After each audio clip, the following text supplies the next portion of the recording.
Em nome do Pai, do Filho e do Espírito Santo. Amém. Ave Maria, cheia de graça, o Senhor é convosco, bendita sois vós entre as mulheres, bendito é o fruto do vosso ventre, Jesus.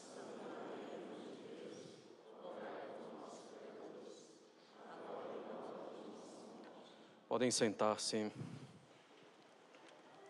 Os que são de Cristo crucificaram a sua própria carne com seus vícios e paixões.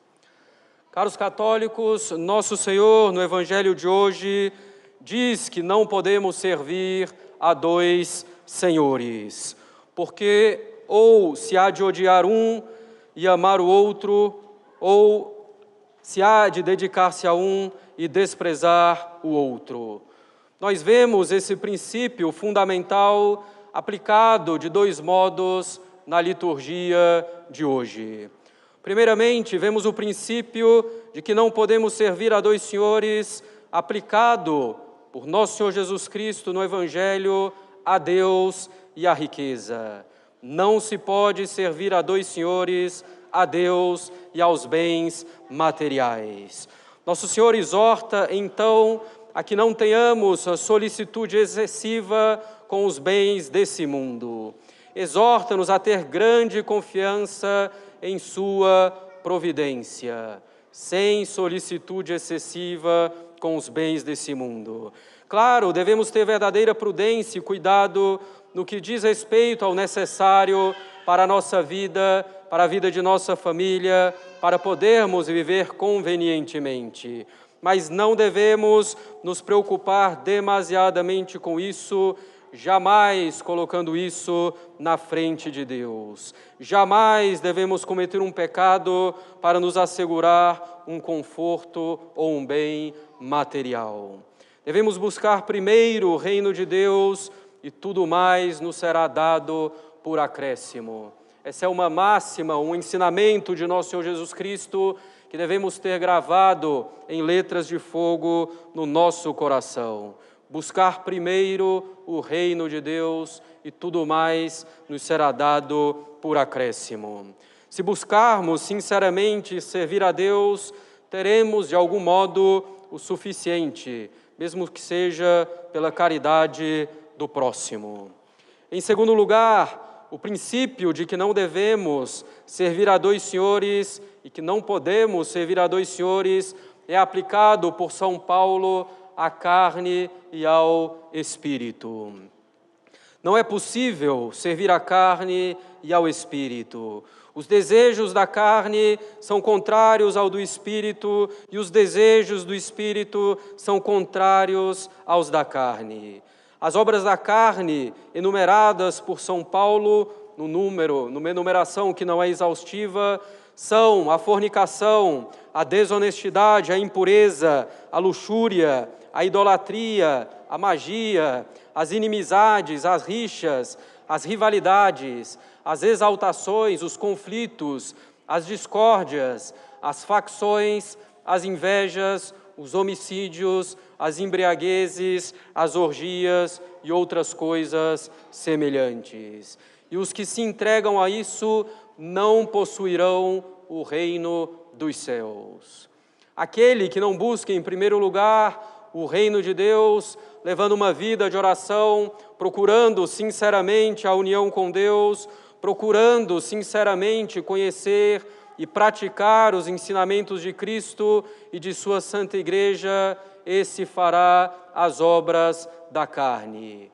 Aquele que busca servir a Senhora, a riqueza, fará as obras da carne. Caros católicos, vivemos um momento dramático na Santa Igreja de Deus.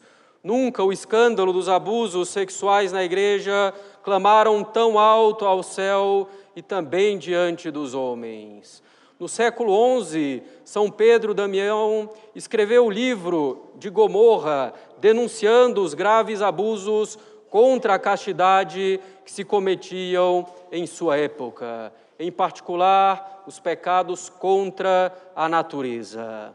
Ele dedicou o livro ao Papa São Leão IX, que o elogiou e tomou as medidas necessárias. Pouco a pouco, as coisas foram sendo controladas.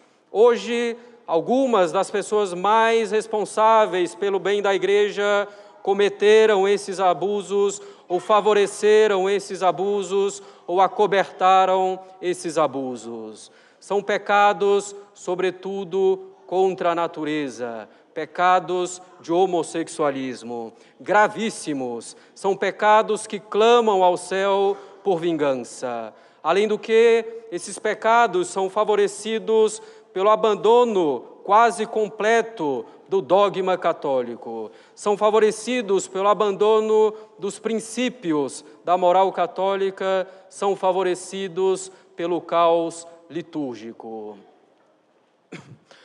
Há uma verdadeira infiltração na igreja daqueles que servem a carne. É um mistério de iniquidade que alguém com problemas de castidade aspire ao sacerdócio. Ainda maior mistério que chegue até ele, e depois que continue a exercê-lo, e ainda mais que chegue a altos graus na hierarquia. Como diz São Paulo, é melhor casar-se do que abrasar-se. E seguem então, como consequência, dentro da igreja, praticada por alguns membros dela, todas as obras da carne enumeradas por São Paulo, do pecado mais baixo contra a pureza ao esoterismo, à magia. A situação é gravíssima, caros católicos, gravíssima. Preparemo-nos para as punições divinas que serão justíssimas diante de crimes tão abjetos, tão graves, tão baixos, tão contrários à santidade divina, tão contrários à doutrina imaculada de Cristo, tão contrários ao amor infinito de Cristo pelos homens. Confiemos, porém, em Deus, que por algum motivo permite tanta iniquidade. Devemos tirar disso um bem, que é a purificação dos membros da igreja. Estamos, caros católicos, vivendo realmente a paixão da igreja. O sofrimento da igreja vem, sobretudo, pelos graves crimes de seus próprios membros, sobretudo dos que têm maior responsabilidade. Assim como Deus permitiu que Cristo fosse ultrajado, humilhado, pregado na cruz e desprezado, permite agora que isso ocorra com a igreja. Essa perseguição é prenúncio do futuro triunfo. Perseguição, quero dizer mesmo, interna, por aqueles que estão dentro da igreja. A igreja permanece imaculada, em virtude de seu divino fundador, em virtude de sua doutrina, que é a mesma de Cristo, em virtude de seus sacramentos. A igreja é santa e santificadora, nunca pecadora. Os membros dela é que são pecadores e, ao pecar, agem precisamente contra a igreja. Ainda mais quando se trata de crimes tão horrendos perpetrados por ministros da igreja. Deus tenha piedade de nós, caros católicos. É hora de rezarmos muito pela Santa Igreja de Deus. É hora de rezarmos muito pela hierarquia da igreja. É hora de rezarmos por aqueles que foram vítimas desses crimes infernais. É hora de fazer penitência. É hora de crucificar a nossa própria carne com seus vícios e paixões. É hora de nos confiarmos à providência. É hora de reformar completamente a formação em nossos seminários. É hora de fazer uma boa seleção dos futuros sacerdotes, prestando a devida atenção na castidade. É hora de abandonar filosofias e teologias perversas que são ensinadas nos seminários e faculdades católicas. É hora de abandonar o sentimentalismo no catecismo, nas músicas da igreja e em tudo, esse sentimentalismo que efemina. É hora de vigiar e rezar. É hora de buscarmos primeiro o reino de Deus. É hora de recolocar Deus no centro, nas pregações, na liturgia, nas orações, nas famílias, na sociedade, em todos os nossos atos. É hora de reconhecer esse combate espiritual contra as potestades do inferno.